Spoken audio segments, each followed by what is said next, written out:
So good afternoon to everybody. I'm sure you've all had wonderful lunch, and I hope nobody will fall asleep. But the very fact that I'm going to talk about the subconscious mind, even if you fall asleep, that's going to go deep inside your subconscious mind. So anyway, winner is me. So So let's see.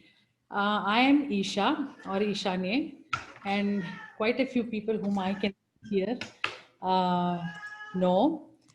And I don't see any new face here, so I safely assume that I know everybody.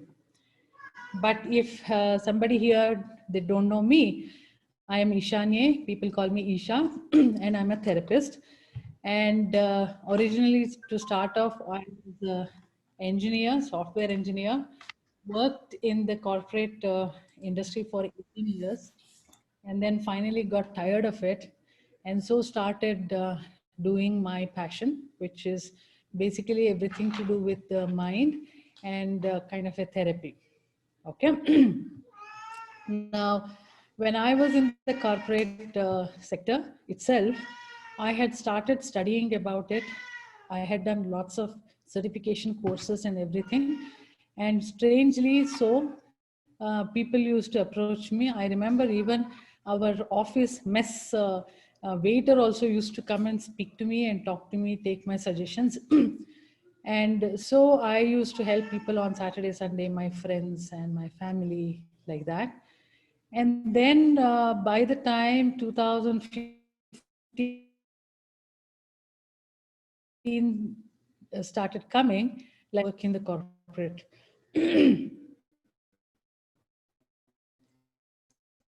Maybe my calling was so much that I had to leave. So what I did by exactly on 2015, I resigned, and that is when I started doing things full time. And what was that I did full time? First, I did a master's in psychology, clinical psychology, and then I did PG diploma in regression therapy from TASO International from Netherlands. And I also did family constellation from Germany. Of course, everything was available in Bangalore, so I did with all the associated institutes and amazing, great teachers from this world. And then I had already done clinical hypnotherapy. So that was there. And I one of my friends who was in Lakeshore Homes wanted to do acupuncture, so I went with her to inquire, but ended up doing that diploma also. So like that, 2015 and 16 was a complete studying time for me. And lots of things started coming. I started doing all of those, and then I started practicing also. So to say what I'm going to talk today is all about my experiences and what I have learned from these courses. And something which the subject which always amazed me was related to mind. And what I know is not even 1%, 0.1% probably, what this scientific world in the world we are living has. So it's only, I'm just trying to make all of you be interested in that. But you have a huge database in this world, internet. Plus now you have a lot of time at home, so you can all dive into it and learn a little more. So it's only just rekindling the interest in you regarding our own minds. Let's take it that way. Let us make it little interactive. So you can all ask question at any point of time. And then if I know about it, I'll tell you. Or if I have an opinion about it, I'll tell you. It doesn't mean that is the right thing, or whatever you are thinking it is wrong. Nothing is right or wrong. It's just that we will exchange our notes, and maybe we can do a little more research and get back to with each other. Something like that. Okay? Yeah. So I'll share this small presentation I have made. Give me 1 minute.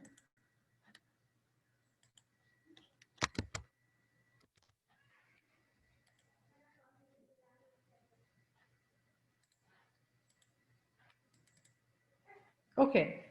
So, mastering your mind for a joyful life.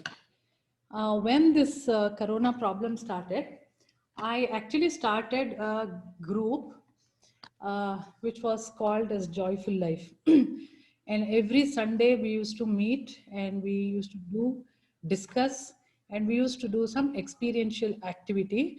Quite a few from this group were part of it. But there was other crowd also outside the lecture homes, and I realized that it's such a beautiful thing to exchange information with people and also give a small little experiential activity. So today also I'll give you a lot of theory part, kind of understanding, and then probably we'll do a 10-minute activity, experiential activity, for us to understand it better. It means our own mind better. Okay? Yeah.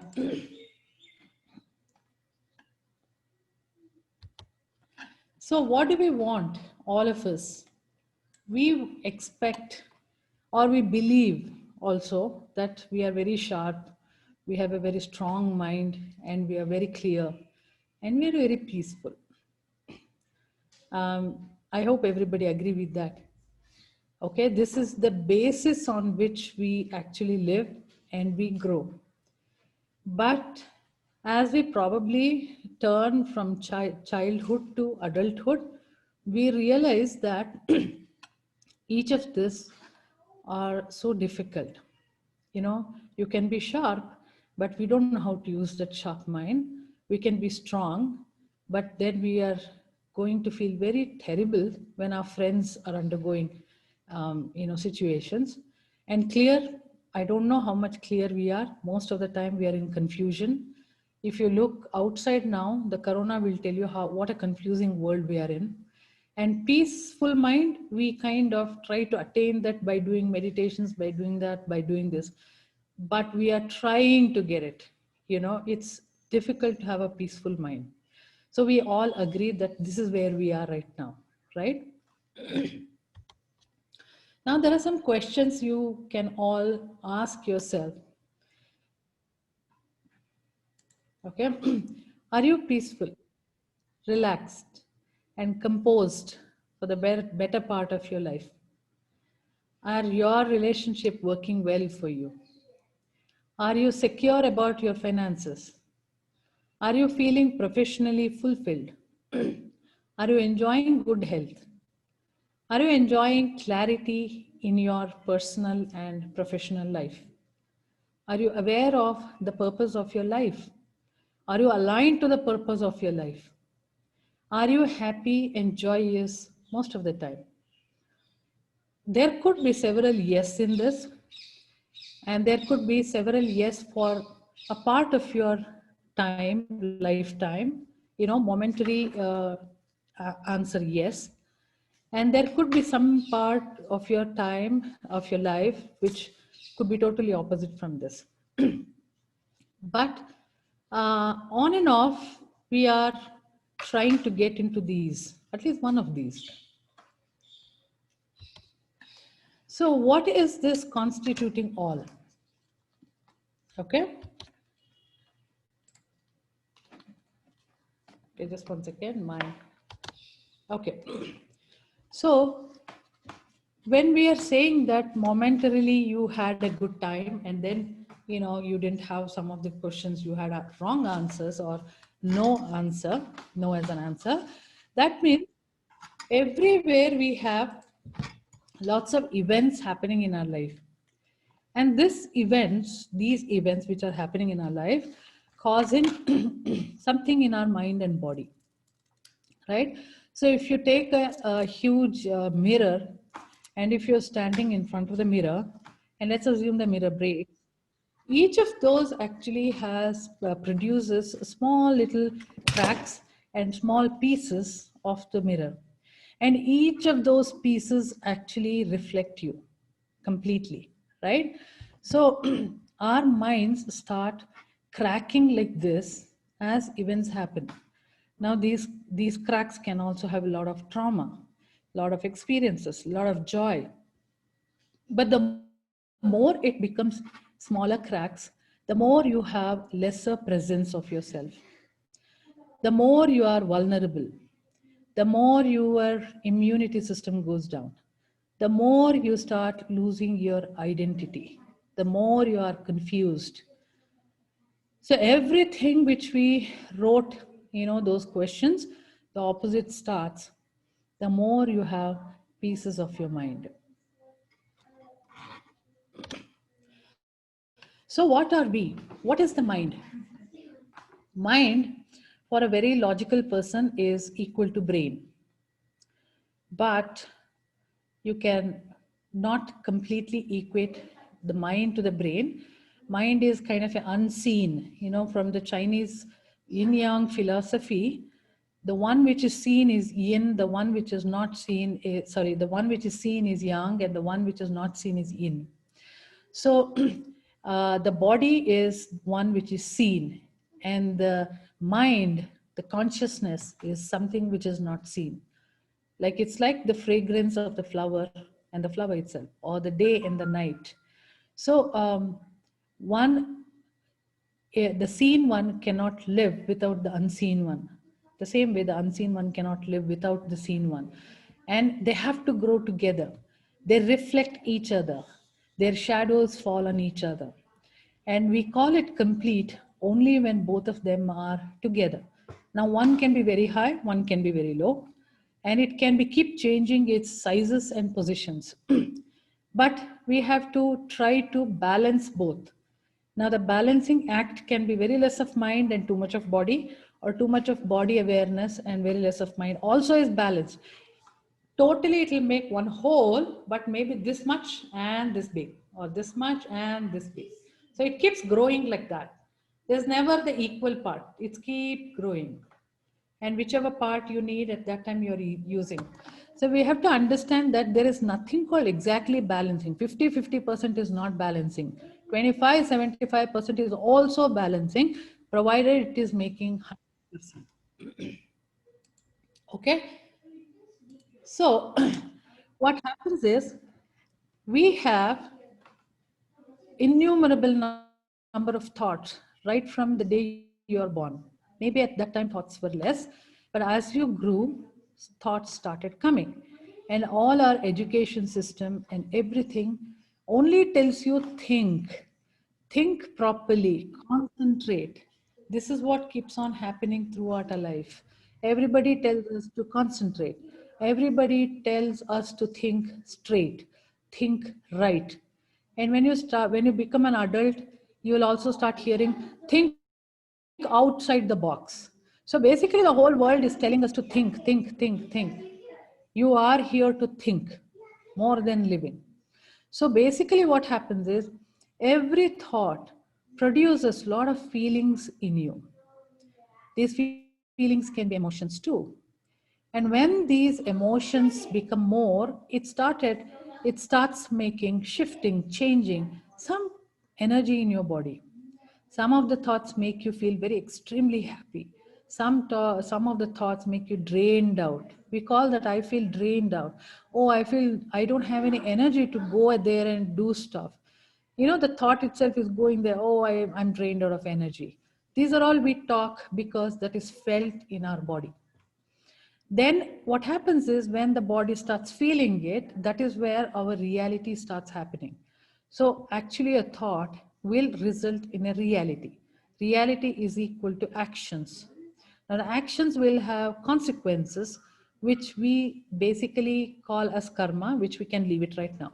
But every thought can produce, it can be a potential seed for a reality, a reaction, or the reality which we live in. Now, what is that you call reality? The things which we cannot see, we cannot call reality. So, our thoughts, our emotions cannot be felt or called as our reality unless that is expressed in the body, right?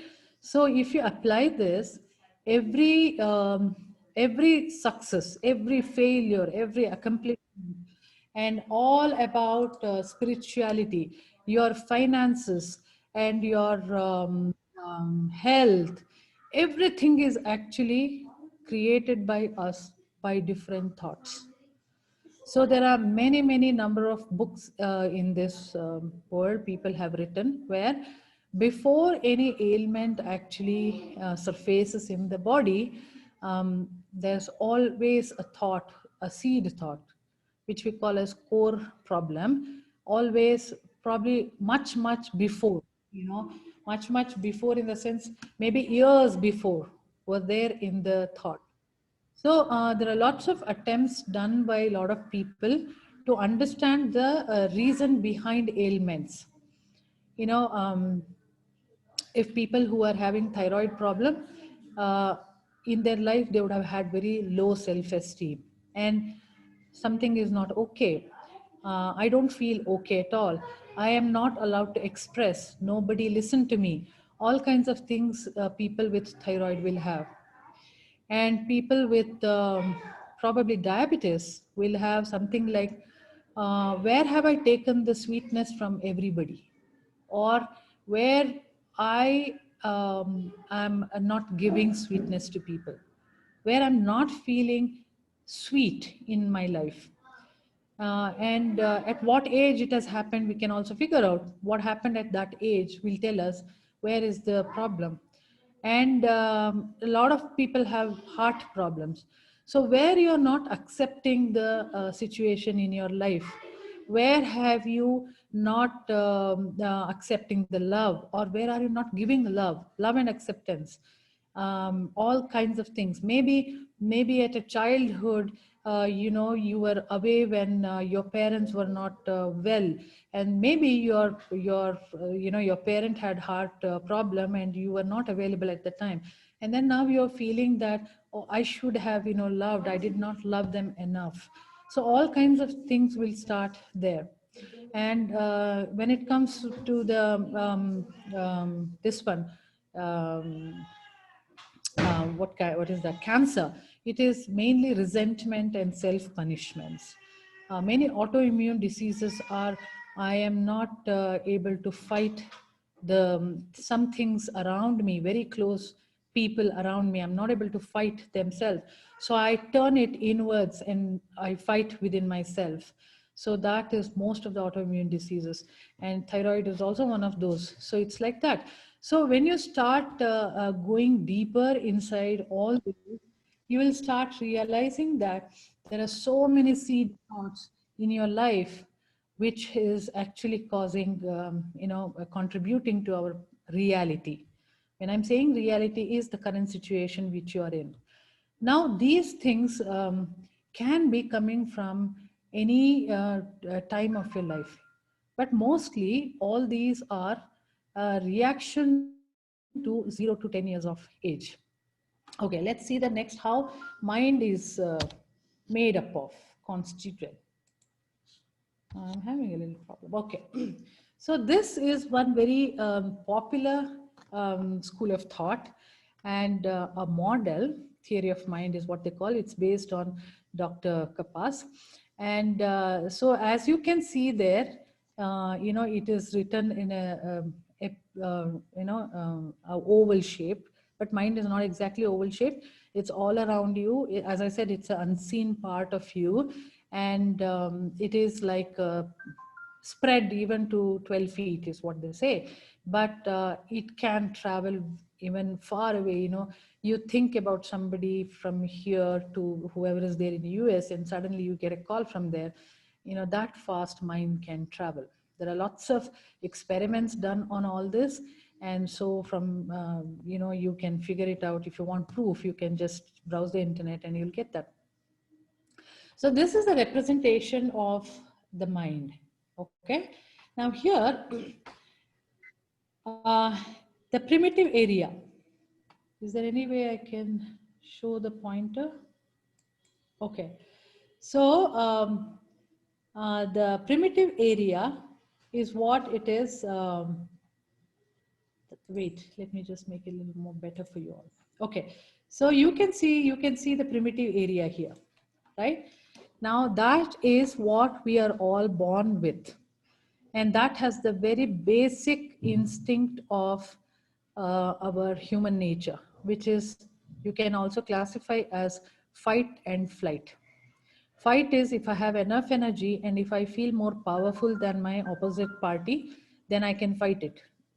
If not, then I'm going to run, which is fight and flight mechanisms. Now, all our emotions can come between these two. Anger is part of the fight mechanism, and fear and anxiety part of the flight mechanism. Depression is part of the flight mechanism. So there are mixture of all these things, but these are our primitive area in the mind. Okay, so now we are all operating with the basic concept, which is identification, association, and response. Anything happens to me in my life, like I encounter a situation, I tend to identify that with something which I have already experienced. And then I associate that with pleasant experience or a bad, painful experience. Then based on that, I seem to give the response. This is how we are actually operating every day.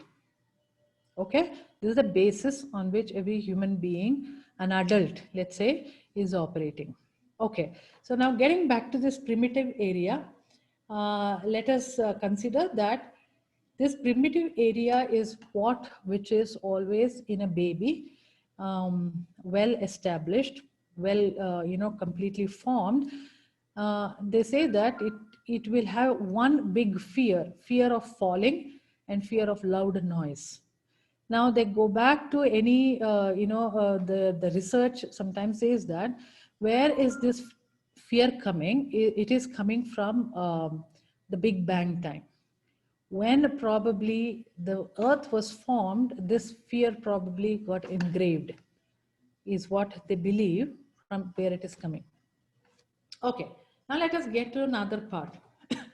Now here I've written quite a few plus, plus, plus, and there are negative, negative, minus, minus, minus. So these are all our charged emotions. Like what we thought, we spoke, the thoughts.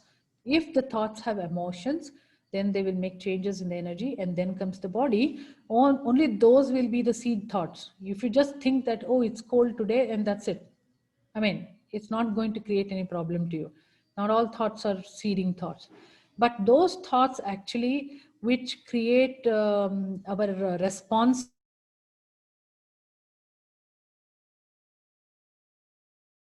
emotional experiences and charges with stimulate ultimately fight or flight. Okay, so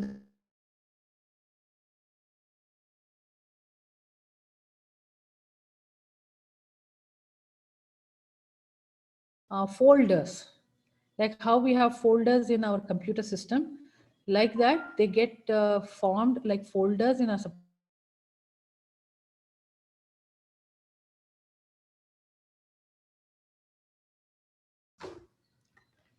let's assume that there are quite a few people in a room.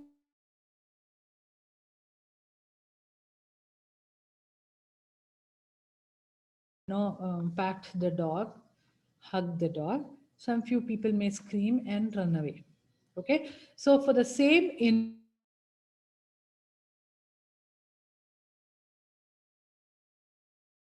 a pet when we were growing and we love pet, or maybe you have this belief that all the animals have to be protected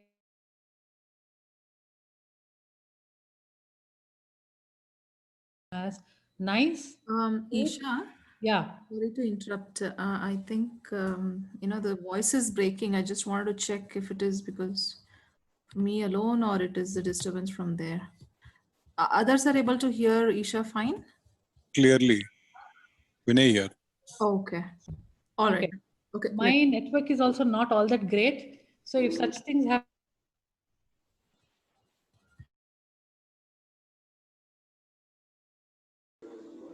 Okay, good.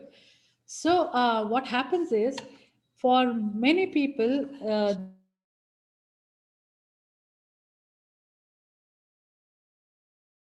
loving cuddle and kind of a thing.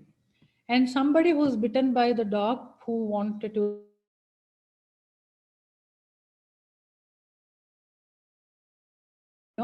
it depends how it is stored in your mind.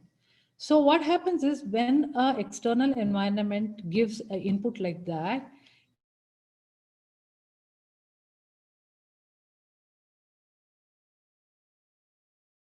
to handle that.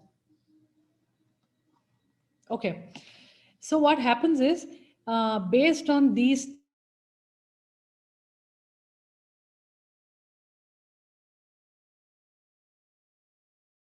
now the same things can be like all our habits and even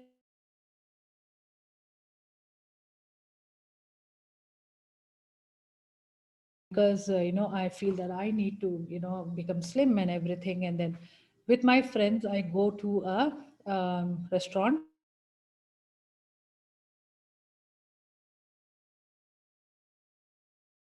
and chocolate cake. Now what happens is I know that I'm dieting and I don't want to eat that, but then when I look at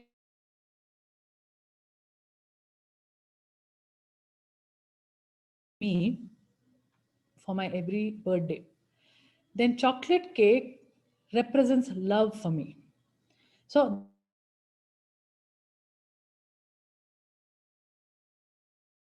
how much ever consciously you want to diet, it will fail at some point where you say, okay, let me take one spoon. It's okay.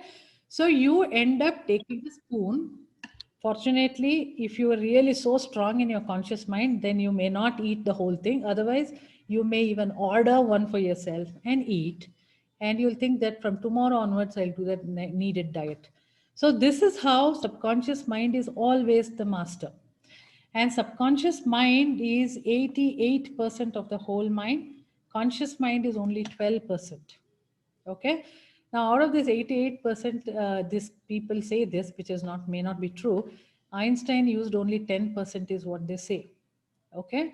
So there is a huge potential and huge, massive database inside your subconscious mind, which we are not at all using.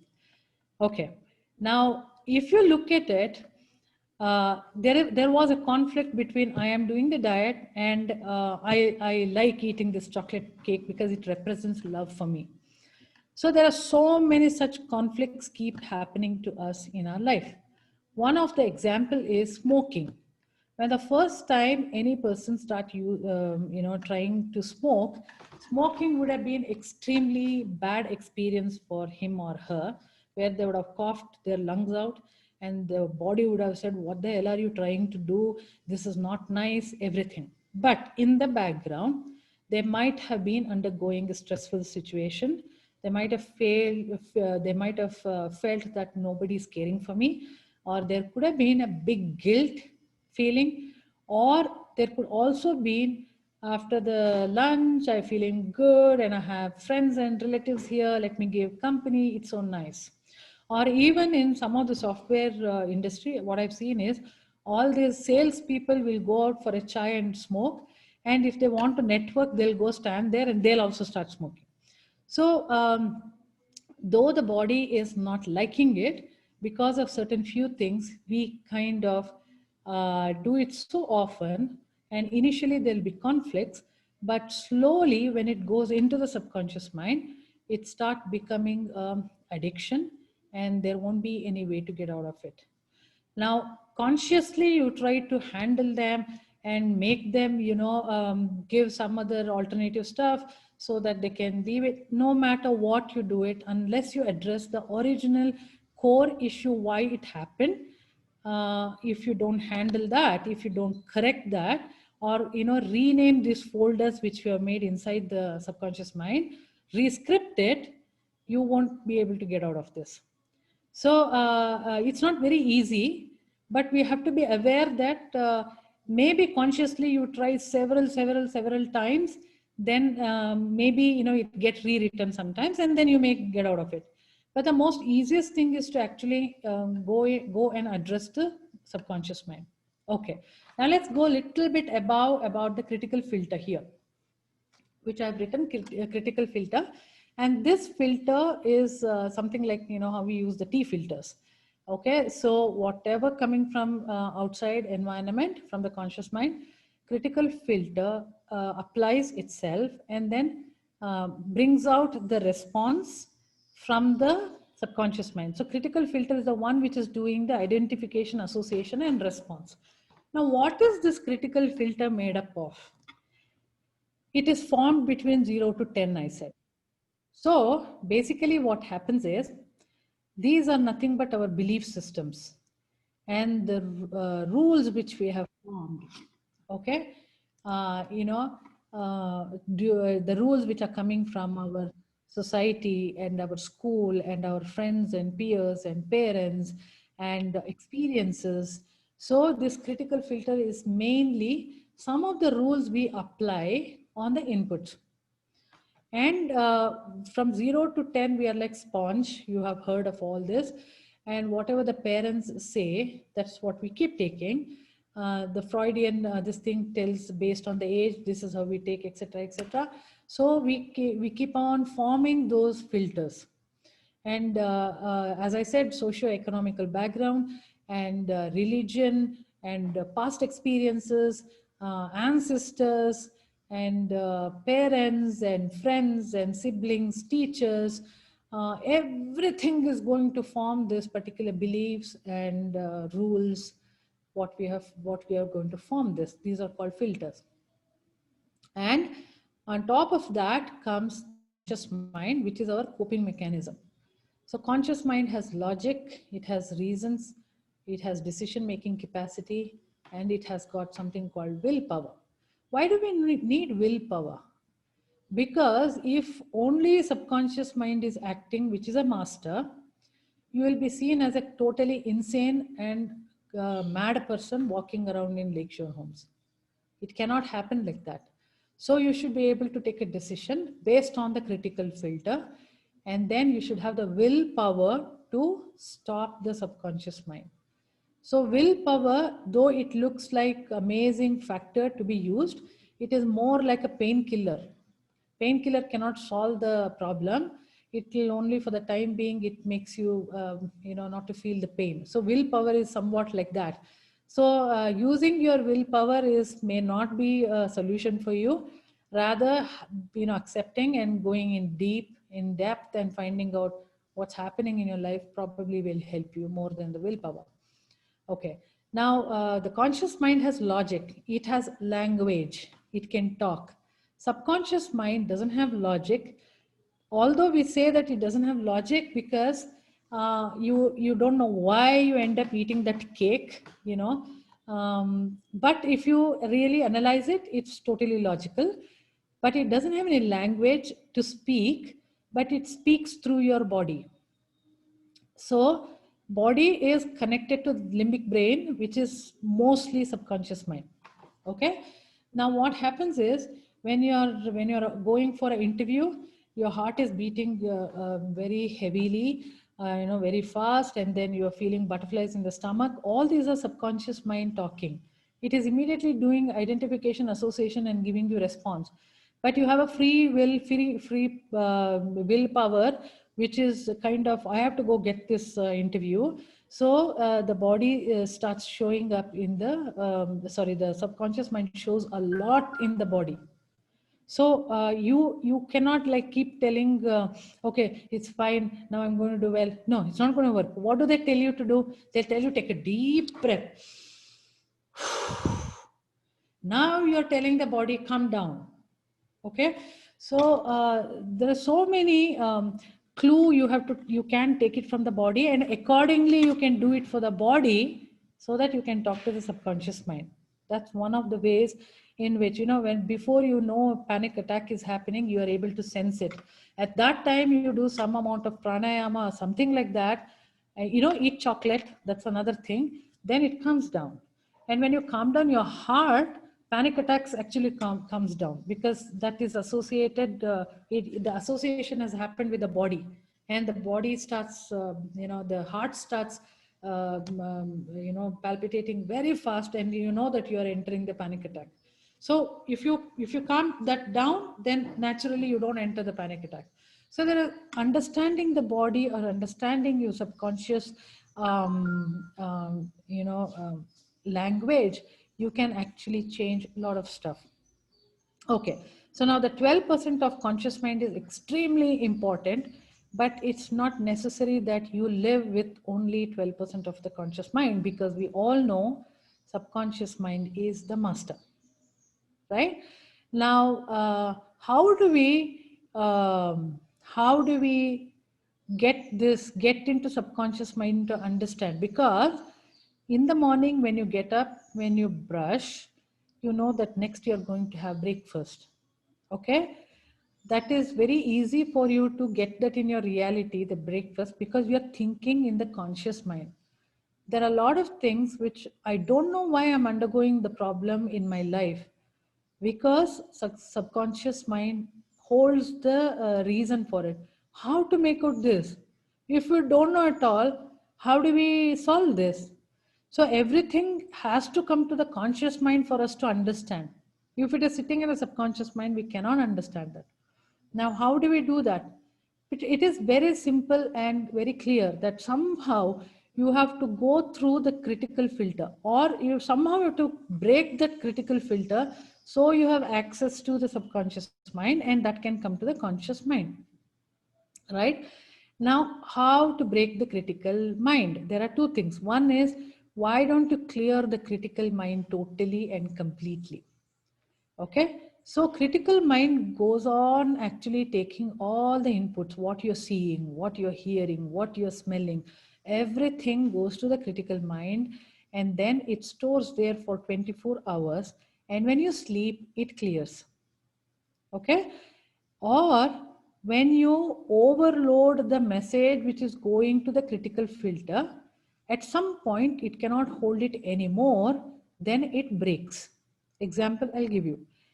You're supposed to go for an early morning meeting in your office, and you have kept an alarm, but somehow alarm did not ring, and you happen to get up just 5 minutes before this. Now what happens when you get up? There is a shock that I slept through. Second thing is, there are so many messages in your mobile that you have to come, etc. You also have to take bath. You also have to eat. And there are so many other things which you needed to do it before you actually started going. All this will create such a mess in your mind that you become kind of a stone and you don't know what to do. So practically you are getting into a hypnotic state there, altered mind. Now you will do somehow like a robot. All that is done like a robot is part of the subconscious mind, which already knows what to do. So you don't have to give a request and get the response. It knows what to do. And you drove, but you don't even know in such a situation which path you took, how many potholes were there. Did you stand in the traffic light? You don't know anything, but you reached. This is how, by increasing the inputs which are going to the mind, you can break that critical filter. Then the subconscious mind will surface. But it is a monkey. Subconscious mind is a monkey. What you have to do is, you have to throw some peanuts to it so that it keeps busy and it concentrates on the peanut. So you have to put an intent in your mind. That is, I'm going to, if you putting an intent is like this, I am repeatedly getting this cough. What is the reason behind it? Or everybody seems to judge me all the time. They said this in the morning. What could be the reason to it? So these are peanuts. If you're thinking about it and then access a subconscious mind, it can nicely, very easily pick up all those events which has happened in your life, which has given the same kind of emotions to you. And now, like a tape recorder, you're only like a parrot, you're doing the same thing over and again in your life. So sometimes either you do meditation is like sleeping, and then clear your mind, and again there you have to put up one peanut and then get the meaning of what it is, and then you can act upon that. Awareness is the solution many times. Or do some kind of a retrospection when so much is happening in your life, and then also you'll get the solution, or you will be aware of why it happened. Then, like an adult, using your conscious mind, because now that it has come to your conscious mind, you can act on it like any other conscious actions. So this is how we can handle the information which is coming from the subconscious mind. Now, several of, whenever we are learning the regression therapy is nothing but going back in time and any time, current life. And there are some few memories which come up which have never happened in the current life. Now, how do you handle that? How do you understand it from where this memory is coming up? We don't know. We can just take it like a metaphor. And that's how our mind is trying to indicate the problem which lies. Or if you are a believer, then you can take it like a past life. It's all up to you how you do it. But that is not important at all. The important thing is, what information am I getting from the mind, and am I using that? Am I able to do it, some change in my life based on these information, is what we have to take. So if you start observing, what happens is all about the folders. And if I summarize it, and in these folders, you have to somehow access and change the meaning of the folders, and your reality will change. Okay, so these are conditioning actually. Now what we have to do is there is, if you look at it, you have lots of work, you have set lots of aims and goals to your life, and you are not sleeping enough. Then you are not even going for holiday because work is very important for you, or earning so much money for the fees and for that, for this is so much important for you. Then there are a lot of irritations around us, coming from children, coming from spouse, coming from maids and helpers and all that. And then lots of expectations. Your life, you thought that, you looked at Bill Gates and you thought, wow, that's how I should be probably. Or you looked at your own grandfather and thought, oh my God, he could live like that and I should. And then there is this corona all around us. And then one more biggest thing is watching the digital media, getting influenced by that and being busy with their thoughts, which is not at all your thoughts. How much we are taking in a day. So practically you are a person in the continuous hypnotic state. Now, which you can use it if you want very well, when we keep on saying the affirmations and clearing statements, etc., gratitude, journal writing, or consciously forgiving people and accepting the life is what you can easily do it. Or you can harm very well by getting those folders out, getting angry about it, and cursing people, all that you can do it. Because we are practically, especially the current age, in the current age, we are in a hypnotic state all the time. So your reality is chosen by you only. Now, if you are a little bit intelligent to know how things are working, like what we are talking right now, you should be able to change it to little bit how you want. Okay, now I'll just give how probably you can change your life. One small little indication or tip I will give you, and then we will probably have a small little exercise to experience it. Now, in this whole world, there can be only three things which are not working for you. One is others' behavior, or the situation, or your own behavior. There are only three things in this world which is constituting our behaviors and our responses. Now, others' behavior we cannot change, no matter what you can do, how much ever you believe that that I don't have to go to the office tomorrow, you will have to go. That's the reality. How much ever you think that some person will die tomorrow and I don't have to see, that's not in your hand. Okay, can you change the situation? To a large extent, you can't change because it's involved with so many other people also. But the only thing you can change probably is changing yourself out of these three things. Okay. Now, most of the time, if something is not working for you, and that is because of you only, your own behavior, what emotion we get out of this is called is guilt. Guilt is what which comes, like, because you cannot be so critical about yourself. You'll think that, oh gosh, this happened. Oh, I shouldn't have done that. Some kind of a guilt. If it is coming from others' behavior, it will be anger in your mind. You're very angry at them. Okay? Now, if it is coming from the situation, then you are helpless because it's not under your control. Then there's one more major emotion, which is called fear. That is what it might happen in future. Okay. Now what you have to do is, when you are in the meditative space, or the whatever I said, we are all in the hypnotic state all the time, etc. During that time, think about that, what guilt you have. And immediately you'll start remembering one of the situation. All you have to tell yourself, I will learn out of this. I learn something out of it, so that I don't have to feel guilty. It happened like that long time back. But maybe next time I shouldn't do it. So if you have a guilt, then you have to learn from it. Okay. Now, if you have anger, what you have to do is, how can I accept the behavior of this person? Because only when you accept it, then probably you can forgive them, but you can disassociate with them. You don't have to be angry anymore. So what is that not making me accept it? There is something, one event in the past, which is not making you to accept this anger about this person. There is something. The first association with them did not go well.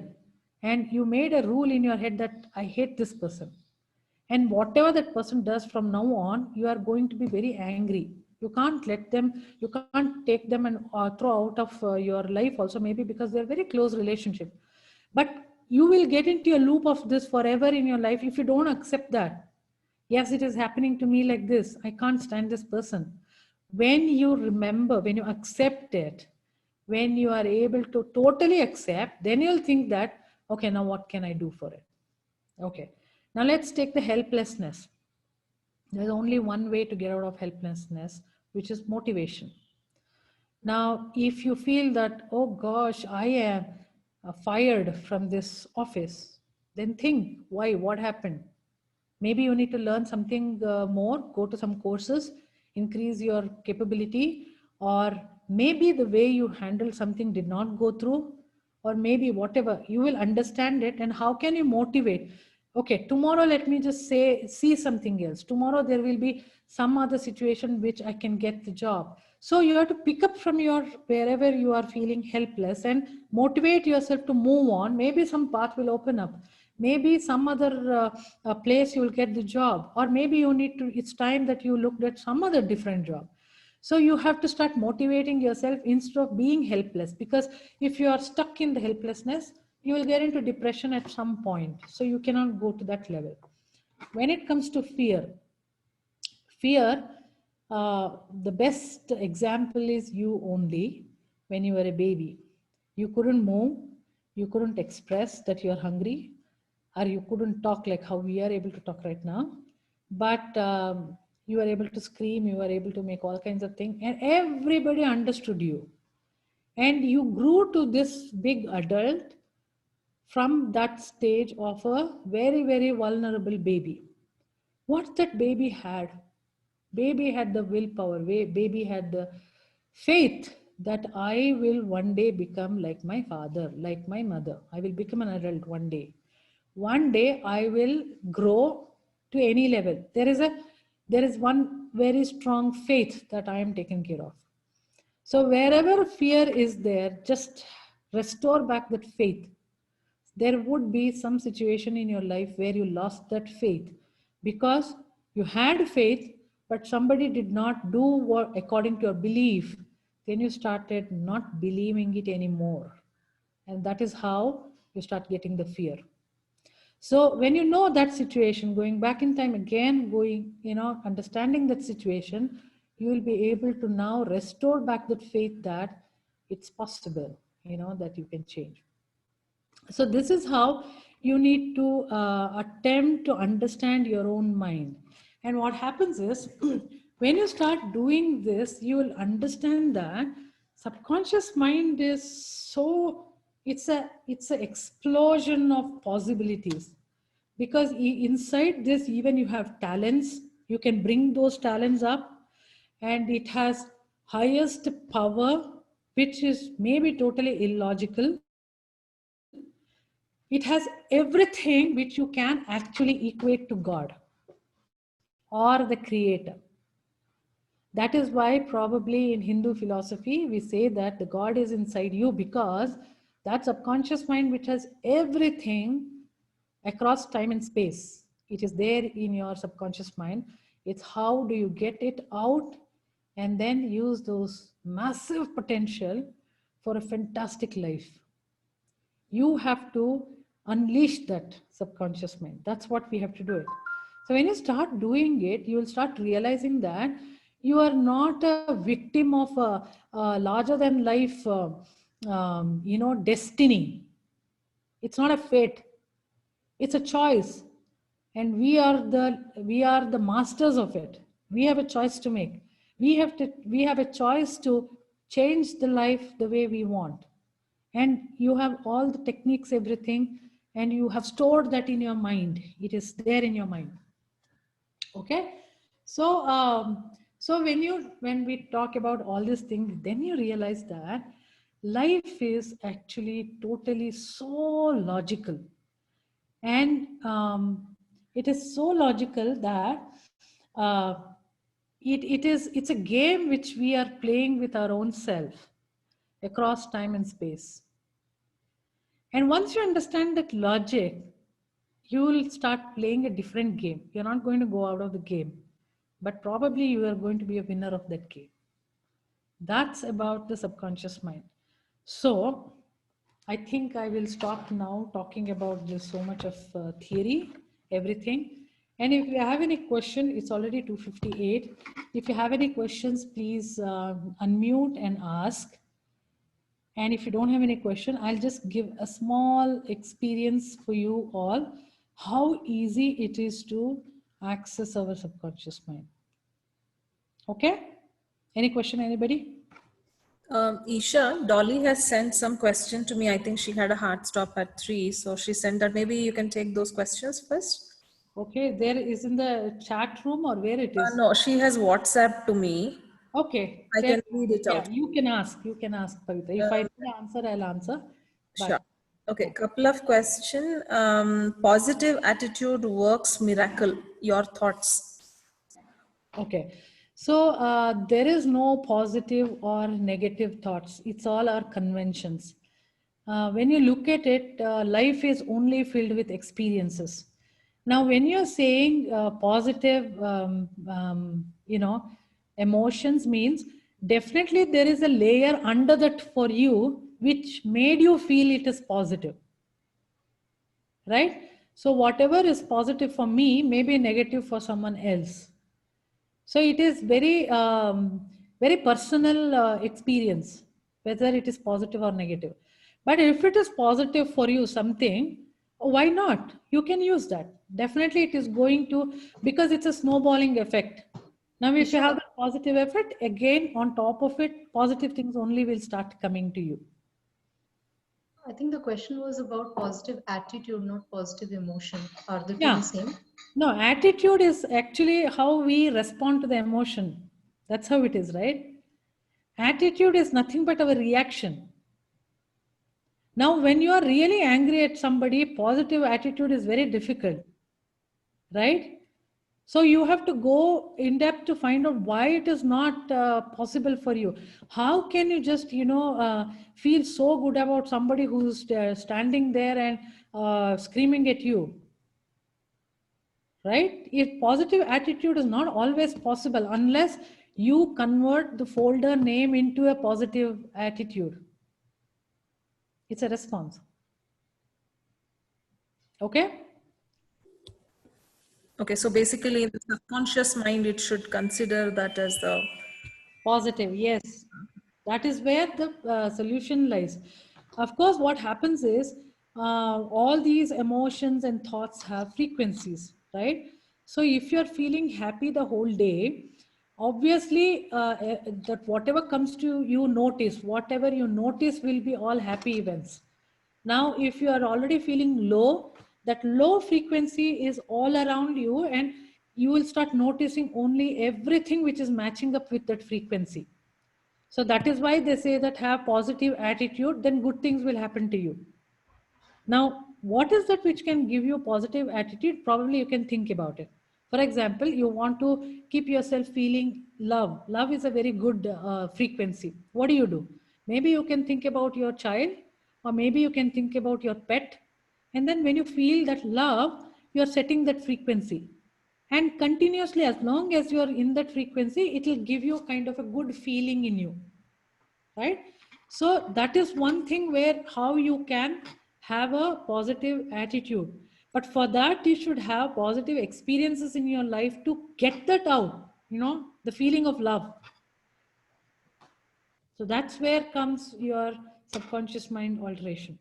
Right. I think, as an experience, when you come home after your days of work, a hug from your child just makes it feel so good. I think, when you said the experience kind of triggers the positiveness, that's something that came to my mind. Exactly, Pavitra. It is awesome. And also, one more thing we all should understand that define in your life what is that you want, not how. How, don't define it, because as Pavitra said, when she comes home, if the child comes and hugs, and that's it, all your tiredness will go away. Now let's assume your child is not understanding that, or child doesn't feel like, child is a child, so the child won't feel like coming and hugging you. Now, can you expect my child should come and hug? No. All you have to feel is, oh, how I wish that somebody hugs me, somebody makes me feel good. Now your maid can come and say, do you want a cup of coffee? That's enough. So how you get it is different. How it comes, you accept it, but you can define what do you want. And then you'll be surprised from everywhere how it comes. But if you define like, I want it through my child only to feel it, it may not happen. Okay, next question, Pavitra, if you have. Yeah, in the primitive area that we see, the fight and the flight is an adrenaline, right? So which is pretty much required for the survival and safety. Yeah, it is a very basic nature, which is very, very required.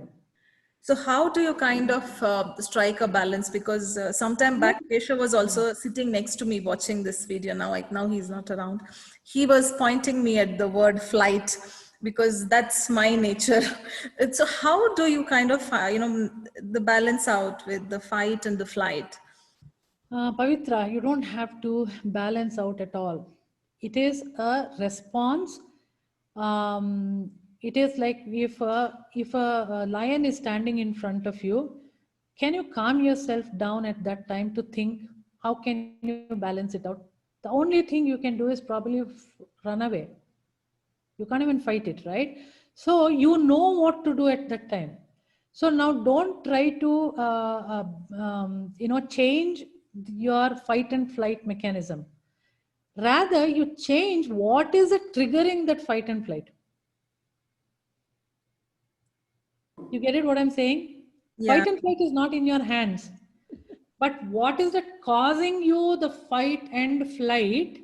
That you have to take a look at it. Why it is making you that? Why it is making you to fight? Why that is making you to run away? And when you change that, these things not naturally change. But these are very basics of you. You can't strike a balance there. You can't strike a balance there, but you can strike a balance in how you feel about those situations. Yeah. Dolly, if you're in the call, it would be better if you directly pose the questions, because some are, your exact sentence. I kind of related and asked. So perhaps you can ask a question directly. I don't know whether she's there, Pavitra. No, I think she and Mr. and Mrs. Bareja, they have logged in as one. So she's there in the call. But anyway, okay, all these questions are from Dolly. Okay. Now, the third question. Let's see. Yeah, okay. Now, third question. Doesn't succumbing to temptation depend on how strong a person is. It is true. But over the period of time, only you will start becoming that strong. So it is like experiences make how strong you are. And also about a bit of the original feeling. For example, I gave an example of diet and the conflict in the mind, basically, the diet and eating the cake. I can be very strong not to eat the cake.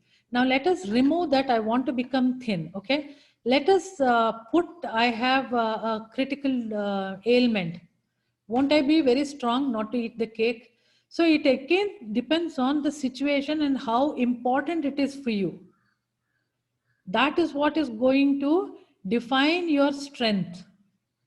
And again, that strength lies inside your subconscious mind, where becoming thin and looking good or whatever may not be as important for me as the ailment.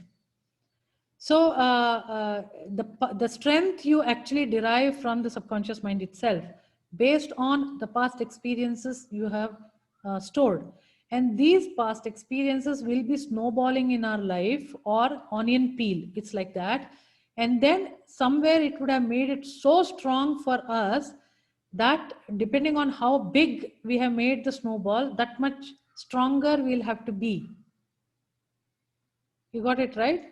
That's how it is. Okay, next question, Pavitra. Okay. The role of genes with respect to mind, how it acts upon. Okay, so the genes, it's like taking a ticket to Delhi from Bangalore, and you know that you have a ticket, open ticket, which we call, but you won't take the bus at all. You have the ticket with you. Genes are like that. It's not necessary that they will trigger. We have all kinds of genes of all kinds of diseases, probably ailments in the body, and so many things, even talents, everything we have in a body, but they trigger based on the circumstances around us, and then they will trigger. And so for their trigger also, there will be thoughts. But because which trigger from the genes, because we already have the ticket, it's very easy for me to jump into the bus and travel to Delhi based on my triggers. If I don't have, then I'll have to go buy the ticket and then find out whether ticket is available, and a lot of things will happen before I enter the bus. So the genetical stuff, it's very easy to trigger, but there should have some trigger definitely lying in our environment, circumstances. So again, it can.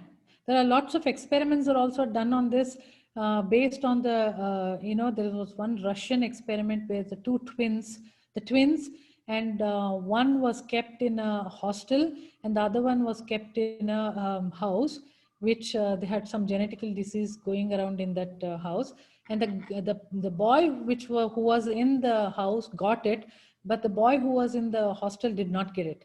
So the whole idea here is mind is so powerful, it can easily trigger anything. And if you have the help of your genes, it's much easier also to really trigger it and get it in our life. Okay. The next one is slightly from the medical background. Like there was a context where you said eating chocolate kind of calms one down, could work as a calmer. So the question is, eat chocolate when in panic can elicit the sugar rush and sometimes can worsen the panic state. Isn't it? May not be a good idea. No, possible. She could be really right also, but chocolate. No, I'm not talking about the sugar. The chocolate has a soothing thing on the nerves. So that's what I meant. That's right. I think for somebody who eats chocolate a lot can relate. I think it definitely brings a smile, when you take it out from the fridge or when you're offered a chocolate by anybody. Okay. So this was all. And she also conveys thank you to you. Thanks a lot. We can continue with the activity if there are no further questions for now. Okay. So all of you make yourself comfortable wherever you are. Okay. It's going to be a short activity just to make you understand how easily actually you can bring things out of you. And it will also probably relax you a bit. Okay? Okay, so if you are wearing specs, please keep it down. And if you're eating something, please either eat and finish it or spit it out. And maybe you can keep a glass of water next to you. And choose a place where you feel extremely comfortable. And the posture also. Okay? Okay, close your eyes. Take 3 deep breaths. In through your nose and out through your mouth.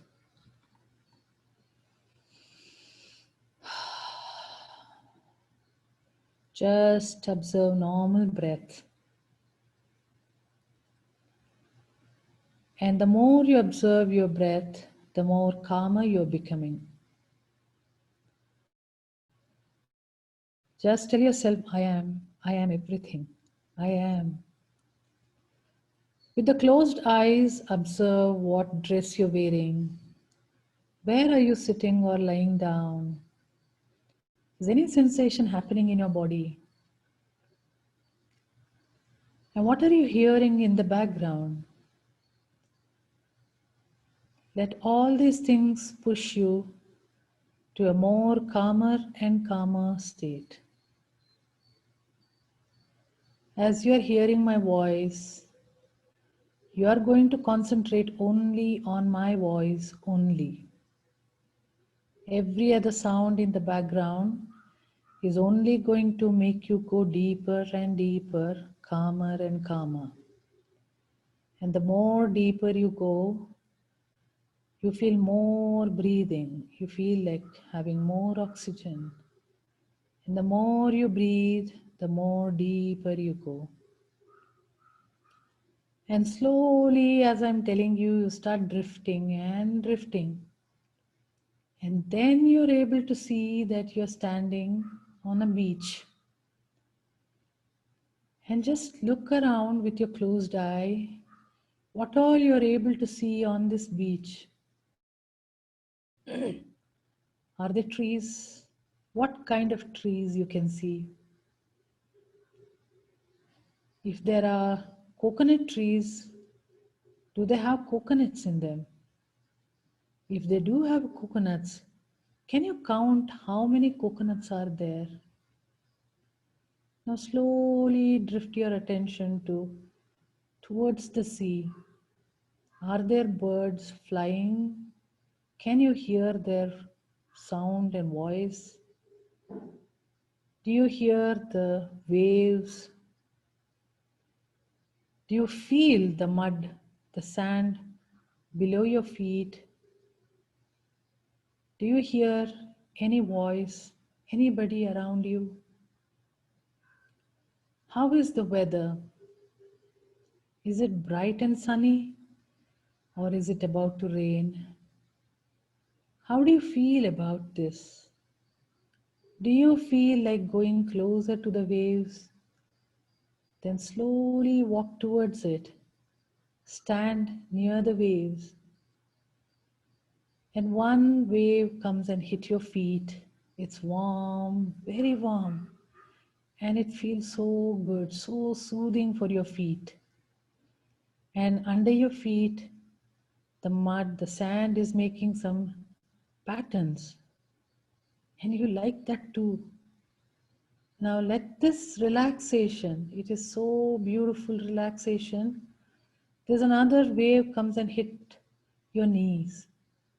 And the same relaxation and feeling comes to you on your shin bone and the calf muscles.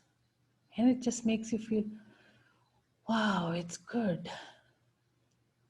And then just allow the same feeling, the relaxation go up up your thighs, and it is going till your stomach. Let your stomach, the bladder, the kidneys, all are feeling the same relaxation. And let the relaxation go up, up, and your stomach, intestine, liver, gallbladder, pancreas, spleen, all are feeling the same relaxation. And as I'm saying this, let it go up and let your attention go to the heart and your lungs too. And they're rhythmically beating and taking the air in. And they're also giving out the oxygen out, the carbon dioxide out, and the blood out. And you just feel so nice and synchronized with this heartbeat. And you just feel warmth in your heart. And let the same relaxation go up till your throat. And you are able to actually let go of all the things which are stuck in your throat and which is not allowing you to express yourself.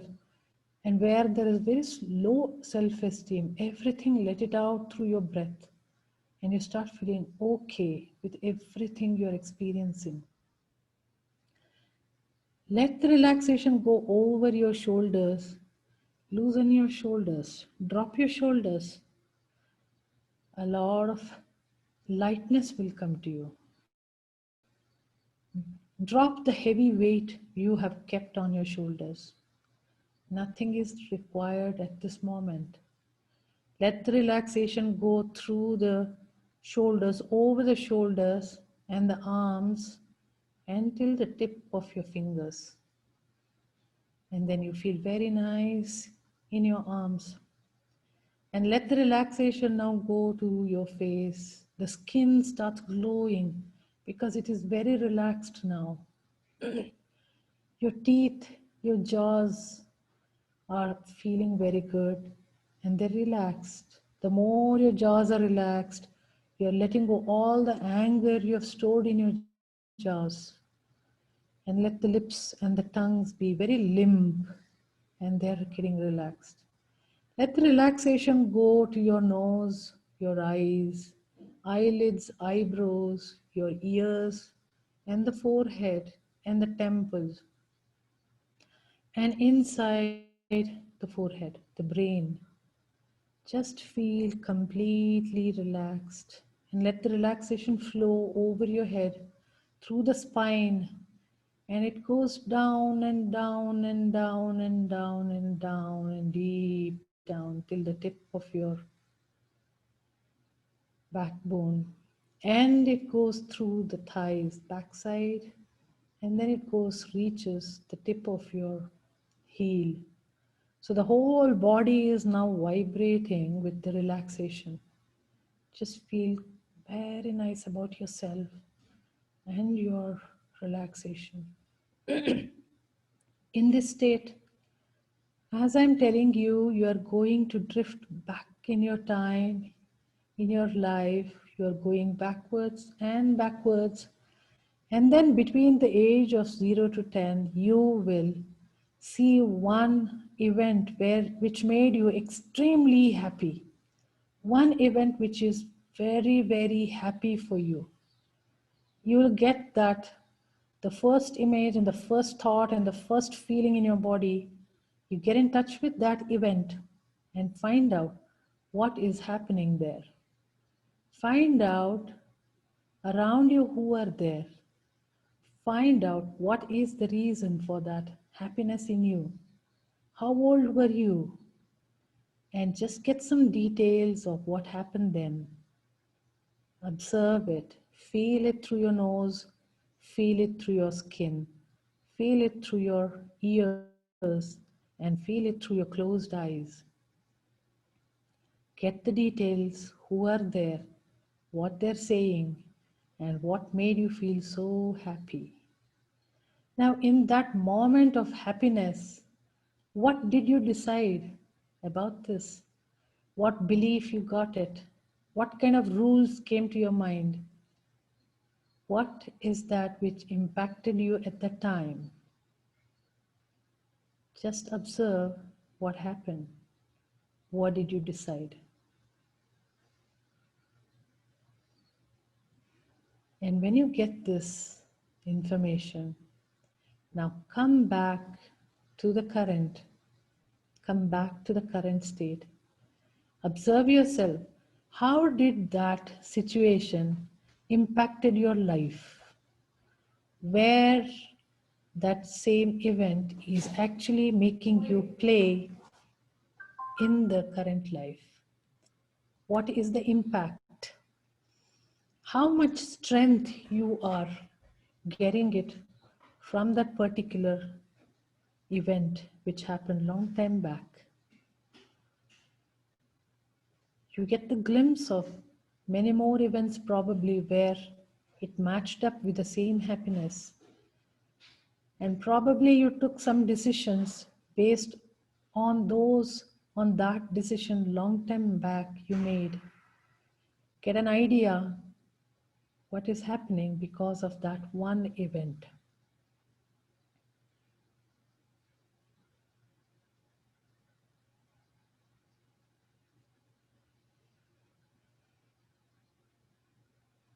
Just make a note of this. You can revisit about this again since it has come to your awareness now. Now just feel good about yourself. Let all the images vanish. Now you're able to clearly hear my voice and you're able to only pay attention to my voice again. Concentrate on your breathing again, how the cold air is going in and the hot air is coming out. Where you're sitting or lying down and what is happening. Today is Sunday, approximately 3:30 in the afternoon, and you remember your name, and slowly you're going to feel better than ever, more relaxed than before, and more happier than before. When I count 1, 2, 3, you start coming up to the here and now. 1 and 2, gather all your scattered consciousness to your body. Integrate, integrate, and integrate. Collect yourself from wherever you have gathered, scattered. The concentration, the consciousness comes back to your body. And wriggle your feet, wriggle your fingers, twist and turn your head a little bit. And at 3, you're going to open your eyes wide awake. Drink a glass of water when you wake up.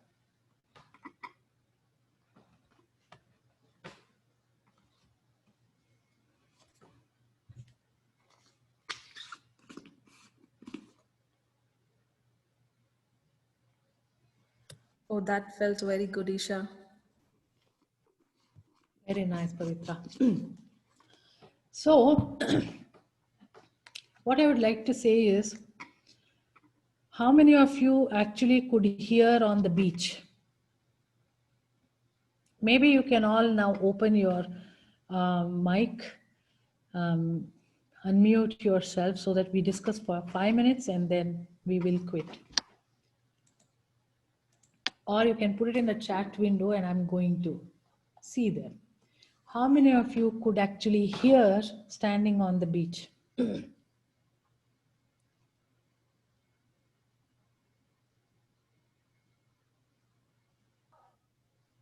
I could hear it, Isha. It was, I could hear the birds and the waves and everything. But then after, in between, I lost it. I don't know. I was in some state and I couldn't remember anything. Who's that? Harsha. Okay. Harsha, yeah. Yeah. What happens is we are in that border line where we are conscious and we are not completely slipped into unconsciousness. Unconscious, what I'm trying to say is like a deeper subconscious mind where you are able to comprehend everything, but afterwards something like kind of a some other like a dream, you know, you don't know what's happening, you think that you're understanding but you just get into it. So that's a little different state of mind, but it is very suggestible time, This is the time, if you put yourself some kind of affirmations and positive thoughts, it starts becoming very subconscious in mind. Okay. How many of you could Okay. smell on the beach? Anybody could?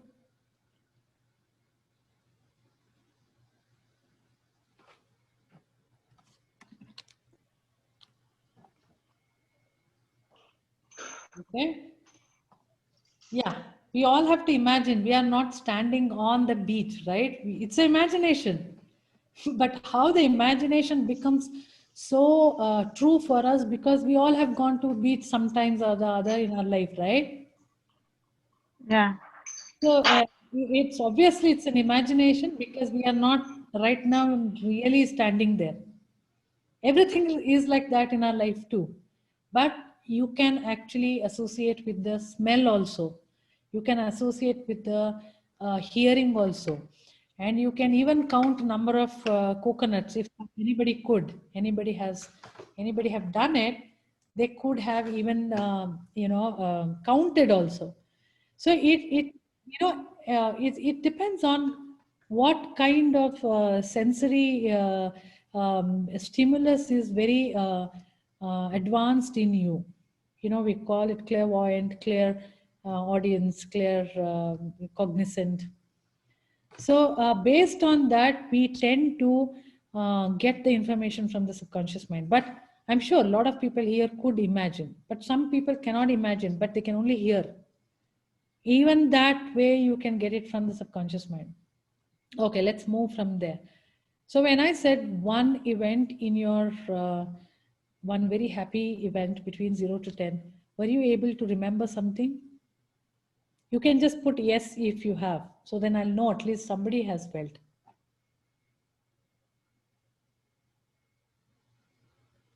Okay. So that is how easily we can bring out the memory. Now, I hope that you also felt what kind of a belief you built it because of that beautiful situation. Like how I said, chocolate cake reminds me of my mother, because, and then that is what is I call as love. Chocolate cake makes me feel love. Actually, it is not. For me, chocolate cake is not that. I'm just giving an example. And a pet, the moment I think about a dog or a cat, I just feel so good, because those are the beliefs and rules we have made for ourselves. And all these beliefs and rules are as same as if your parent is repeatedly telling hard work only can bring money. It's a big belief which we repeatedly hear. They say that study hard, otherwise nobody can feed you. Hard work makes money, hard work brings money. There is no rule that you should do hard work to bring money. It is rubbish. But then we are programmed, conditioned with that.